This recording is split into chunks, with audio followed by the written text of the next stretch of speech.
তুমি কি জানো নারুটো অ্যানিমের স্যামনিং করা সব ফ্রগের নাম কোথা থেকে ইন্সপায়ার্ড হয়ে নেওয়া হয়েছিল?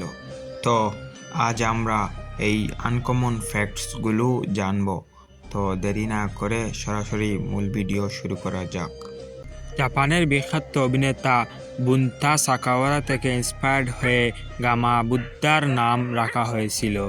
গামা কেনের নাম জাপানের বিখ্যাত অভিনেতা কেন তাকাকারু থেকে ইন্সপায়ার্ড হয়ে রাখা হয়েছিল। গামা হিরু এর নাম জাপানের বিখ্যাত অভিনেতা হিরুকি মাতসুকাতা থেকে ইন্সপায়ার্ড হয়ে নেওয়া হয়েছিল। ফুকাসাকু ও সীমা তাদের নাম জাপানের বিখ্যাত অভিনেতা ও অভিনেত্রী শিনতারু কাতসু এবং তার স্ত্রী তামায়ু নাকামুরা থেকে ইন্সপায়ার্ড হয়ে নেওয়া হয়েছিল এবং তার ডাকনাম ছিল সীমা।